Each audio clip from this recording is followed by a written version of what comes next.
Sony raising the PS4 price? Let's talk about it.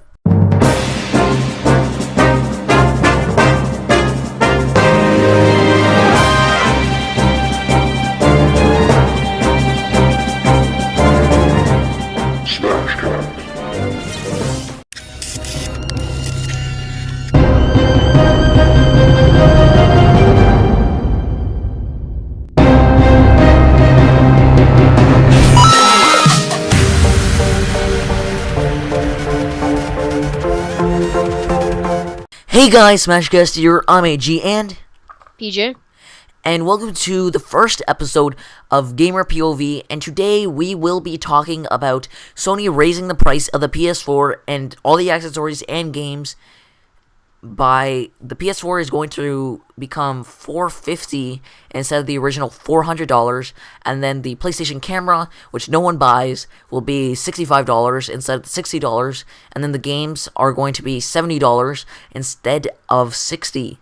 And of course, with tax and everything, that's going to rise a lot, and the games will be about $80. Now, that kind of sucks.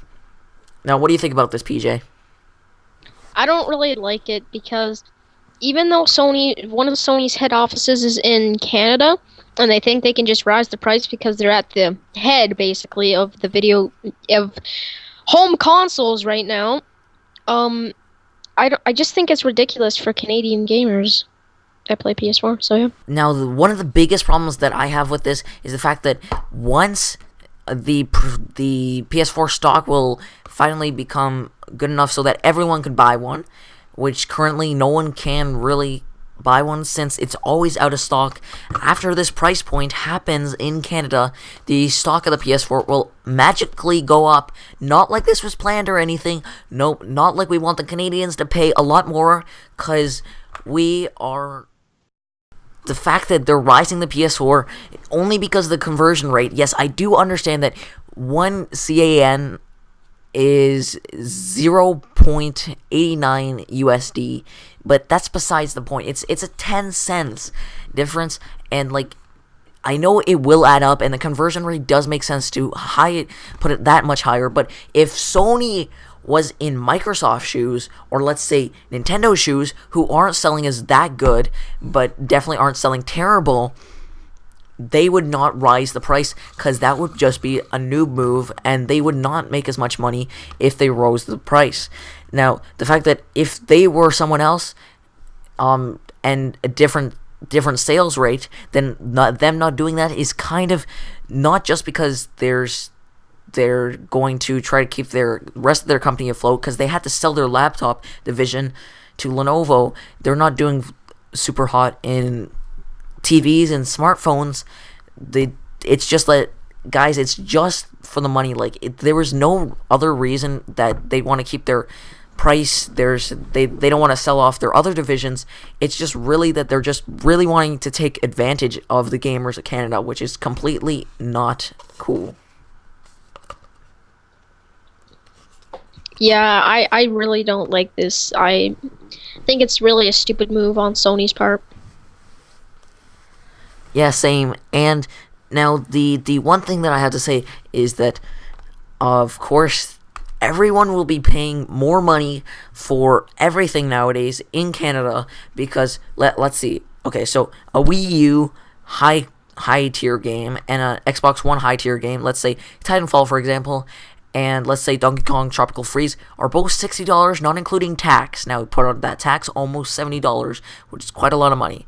Now, with the PS4 games, $70 plus tax, almost $80. That's a ridiculous amount. And the fact that PS4 people are going to pay more, $10 more, yes, I do understand that there is a graphical difference from the Xbox, but it's only by 200 pixels. It's not much of a difference. 940p isn't much difference of 1080. It's almost the same pixel rate. It's not much. It's not worth paying $10 more for it. And plus, the Xbox One is going to have a price drop in the UK, and it's going to drop to the amount that PS4 is currently in the US, and the PS4 is going to rise in Canada, which will make, if this does go global, the fact that the Xbox One will have a price drop everywhere which would make it sell a lot better. If this goes to the Americas, then we will have the PS4 in Canada, the most expensive console available here, and you will be probably paying more for everything because the controllers and accessories are all more, and the games are more. So, guys, we said that the Xbox One was expensive. Well, the PS4 is going to be a lot more than that. So when Xbox One has the price drop, and if this goes global, I think Xbox One is gonna go above the PS4 for sales. Yeah, like, especially if they, like, in Canada, I'm pretty sure the diehard fans, just for the specs, will buy the PS4.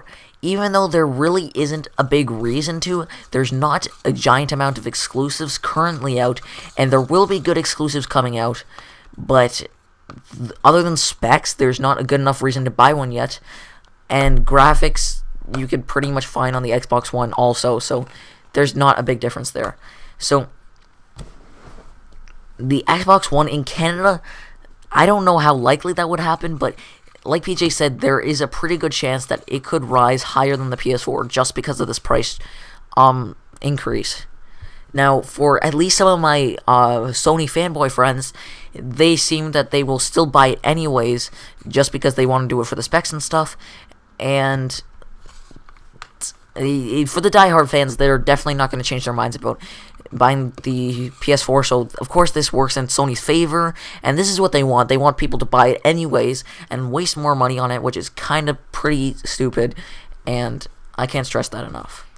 So if Xbox One makes this price drop global, and I think it can really increase the sales and above the PS4. Plus Titanfall. Titanfall is one of the reasons that Xbox One is selling pretty good right now, almost as much as the PS4. The Xbox One almost sold as much as the PS4 in February, which is really good for Microsoft. But Titanfall is a big thing, and it might help out the Xbox One. So, yeah. Yeah, also one thing that I want to add to the Xbox One point. Now, I just recently found this out while making this video. The games for the Xbox One, not the console itself, have been raised from $60 to $65, which I guess that does reflect on why Sony would rise it up, but the fact that Sony rises everything up is a big problem, and of course the Xbox can't rise their console price anymore, or no one's going to buy it. So, the $5 isn't as much. There's, with tax and everything, it's going to equal about $70, a little bit, tiny bit over that, possibly, and I don't see the big fuss about $5, but $10, and especially on everything, is a big change for Sony, so. Now, leave all your comments down below on what you think about this topic. What do you think? Are you still going to buy a PS4? Are you a PlayStation fanboy, or are you just going to buy another console? Tell us all down below, and we'd love to hear your thoughts on this, and this is Smashcast signing out. Peace.